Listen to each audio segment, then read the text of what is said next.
The title of Duke of Rothesay and the other Scottish titles which I've had the honour to carry for so long, I now pass to Catherine. In a moment destined to be etched into the annals of history, King Charles III has conferred upon Catherine, Princess of Wales, a title never before granted, Monarch of Scotland. Backed by overwhelming support in the Scottish Parliament, the bold announcement came during a dignified yet celebratory session in Edinburgh. It signals not just a new chapter in the royal chronicles, but a redefining of the monarchy's presence in Scotland. According to palace sources, the mood was deeply emotional, with Catherine visibly touched by the gravity of her new role. What led to such a groundbreaking proclamation, and why has it so profoundly resonated with the Scottish people? This is the unfolding saga of a princess stepping into the unexpected, of a king's quest for unity, and of a nation's embrace. Stay tuned as we unpack this transformative journey, and don't forget to weigh in with your thoughts on this landmark moment. Though the announcement came as a surprise to many, the reaction was swift and passionate. From Edinburgh's storied closes to the rolling Highlands, the news ignited discussions in homes, public squares, and local taverns. Catherine, long respected for her elegance and steadfast service, has now inherited a title laced with centuries of symbolism. But this isn't merely about royal designation. It represents a personal bond between a modern royal and a proud ancient land. King Charles's gesture signals a commitment to bridging traditions and present-day realities in an era where unity feels increasingly fragile. Catherine's path to this point has been one of steady growth, marked by public dedication and quiet preparation. On a brisk morning in the capital, the Scottish Parliament convened for what many assumed would be routine. Few foresaw the seismic shift ahead. Dressed in traditional tartan, Charles addressed the assembly with reverence and hope. "Scotland has always occupied a cherished place in my soul," he began with warmth and gravity. "Today, I offer a renewed alliance, one steeped in history, yet forward-looking. I appoint Catherine, Princess of Wales, as Monarch of Scotland, a symbol of continuity and compassion." The chamber erupted in rare unity, bridging political divides. First Minister John Swinney responded with admiration, calling it an act of faith in Scotland's role within the UK. While largely ceremonial, the title gives Catherine a meaningful presence in Scottish public life, from representing the nation at cultural milestones to engaging in Commonwealth affairs. Observers noted the deeply orchestrated nature of the moment. Catherine seated beside Prince William, her demeanour a blend of pride and humility. Palace insiders say she dedicated months preparing, studying Scotland's past, and meeting with local leaders to understand its heartbeat. This wasn't a spontaneous gesture. King Charles, renowned for his methodical thinking, sought counsel from ministers, historians, and grassroots voices to ensure the decision reflected popular sentiment. That effort was validated by polling, with 78% of Scots supporting Catherine's appointment. Her roots in Scotland stretch back to her university days at St Andrews, where her personal story began unfolding alongside Prince William. Those years immersed her in Scottish culture, its rugged landscapes, tight-knit communities, and unpredictable weather, experiences that shaped her worldview. "Scotland made me who I am," she once shared, a rare but telling reflection.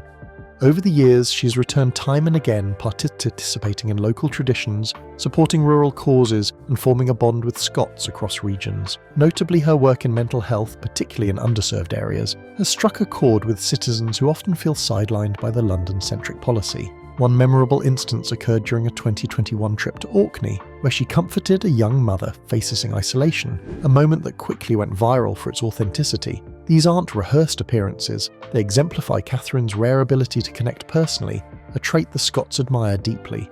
Her recent tenure as Duchess of Rothesay, following Queen Elizabeth II's passing, laid the groundwork for this latest honour. In that role, she championed causes such as early development and environmental advocacy, always mindful of Scotland's unique character. Her command of Gaelic phrases and appreciation for clan customs only further cemented her place in Scottish hearts. So when Charles named her Monarch of Scotland, few questioned the rationale. Still, questions loom about what this new role entails. Unlike the monarchs of old, Robert the Bruce or Mary, Queen of Scots, Catherine won't govern, but instead serve as a ceremonial and cultural steward. She'll amplify Scotland's voice on global platforms, open the annual session of the Scottish Parliament, host dignitaries at Holyrood House, and shine a spotlight on local innovations. Symbolically, the move also addresses a growing call to acknowledge Scotland's distinct identity within the Union, especially amid renewed independence debates. While some view the appointment as politically strategic, others see it as a heartfelt offering. "It's a brilliant move," said historian Alan MacDonald. "She transcends party lines." Catherine's method, calm, empathetic, and grounded, is expected to resonate across generational divides. Sources confirm she intends to focus on Scottish youth and amplify voices on pressing issues like climate change, where Scotland is already a leader. Yet what may define her most is the human element.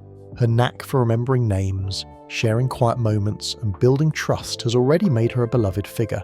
The big question now is how she'll balance tradition with the expectations of a 21st century nation. The initial response has been overwhelmingly positive. Crowds gathered in Glasgow's George Square, waving saltire flags and celebrating with pride. Social media lit up with praise under hashtags like #Monarch of Scotland and #Catherine crowned. "She's one of us," wrote a teacher from Dundee. A recent YouGov poll revealed an astonishing 82% approval rating. Numbers once reserved for Queen Elizabeth II. Support echoed from Highlands to Hebrides, with clan leaders and even staunch Republicans softening their tone. "If we must have a monarch, she's the one," confessed a longtime activist. Such broad appeal is rare. Catherine has earned it by simply being herself. Her openness about her 2024 cancer diagnosis only deepened public empathy. "She's human," remarked a shopkeeper in Aberdeen. "That matters here." For many, Catherine now embodies the aspirations of a country seeking to unite under a common vision. King Charles's move to elevate her as Monarch of Scotland is perhaps the defining moment of his reign, blending tradition with innovation, symbolism with sincerity. His connection to Scotland, shaped by decades of summers at Balmoral and unwavering support for Scottish charities, gave this move a deeply personal dimension. His declaration, made in tartan and with unmistakable reverence, reflected more than ceremony. It was a commitment. "Scotland is woven into the fabric of who I am," he said in a 24 speech. His decision reveals a trust in Catherine that's been years in the making. Palace sources note his admiration for her public poise and heartfelt authenticity. "She's not just the future of the monarchy, she's the future of the Union," one insider shared. The dynamic between them, moments shared in Dumfries House or during environmental events, illustrates mutual respect. During the announcement, Charles's proud glance at Catherine said more than words ever could. Strategically, this move also responds to shifting political tides. With independence sentiments still simmering, Charles sought a figure who could transcend factions. Catherine's widespread appeal made her the clear choice. Yet it wasn't without risk. Advisors warned the move might be viewed as political theatre, but Charles, pragmatic and resolute, sought broad consensus from across Scotland's social and political spectrum. For now, the gamble seems to have paid off, with early signals showing a bump in royal favourability. Online reactions praised his foresight, hailing Catherine as the right choice to shepherd this new chapter. The vision doesn't stop there. Charles is shaping a monarchy that's more integrated, more human, and deeply rooted in local identity. By entrusting Catherine, he's ushering in a model of monarchy aligned with contemporary values. The test now lies in execution, but Charles's faith in Catherine is resolute.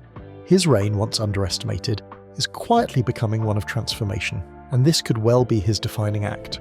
Taking up the mantle of Monarch of Scotland places Catherine at the helm of a nation with complex histories and hopeful futures. The road ahead is lined with both challenge and opportunity. Independence remains a hot-button issue. Although widely welcome, her appointment has sparked criticism from some who see it as a political ploy.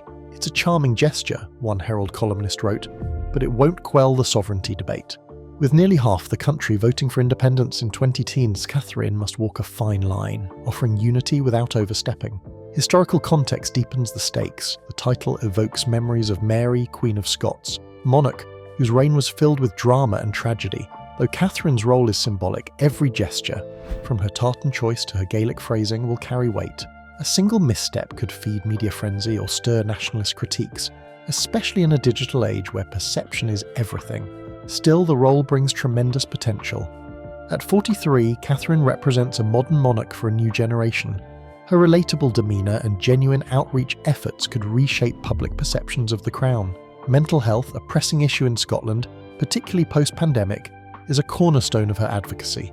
Through campaigns like Shaping Us, she aims to bridge urban-rural divides and foster a sense of shared purpose. Her passion for environmental causes aligns with Scotland's green ambitions. Projects to restore Highland ecosystems or showcase renewable innovation are already rumoured, but what truly sets her apart is her personal touch. Those quiet interactions that resonate far more than official speeches, In places like Orkney or Dundee, Catherine has shown she's not just present, she's engaged. Her family strengthens that message. Prince William, as Duke of Rothesay, will accompany her on major engagements, reinforcing their bond with Scotland. Their children, particularly Princess Charlotte, who is learning Highland dance, are being raised with deep cultural awareness. "She doesn't just wear the title, she lives it," said one commentator. The appointment also opens international doors. As Monarch of Scotland, Catherine can elevate the nation's cultural footprint, from literature to cutting-edge science, on platforms like the Commonwealth. Her planned appearance at the next Edinburgh Festival has already stirred excitement, with hints she'll champion Scottish creatives. The Scots are eager to see how she'll continue addressing urgent issues such as rural mental health, where her visits have already made tangible impacts. During a 2024 visit to the Hebrides, one teen recalled Catherine saying, "Your voice matters." That comment launched a local youth-led mental health initiative. These aren't mere photo ops, they are moments of real connection. King Charles's decision has rekindled broader questions about the monarchy's evolution. By assigning this title to Catherine, he hasn't just honoured her, he's reimagined what a royal can be in the 21st century. This is a monarchy that honours heritage while meeting modern needs. Historians compare the move to Queen Victoria's cherished connection to Balmoral, yet Catherine's approach is uniquely engaged, not retreating to the countryside but stepping directly into community life. She's not here to rule, she's here to listen, says Dr. Fiona Mullen, a noted cultural historian. Catherine's plans reflect long-term thinking. Initiatives for youth scholarships, Gaelic preservation, and climate awareness are all in the works. Her family remains central, grounding this mission in love and legacy. Charlotte's joyful immersion in Scottish storytelling and dance has won hearts already. The monarchy is becoming something living and local, no longer distant, but part of the national narrative. Catherine's journey is now deeply entwined with Scotland's. And as the world watches, one thing is certain, her story is now Scotland's story.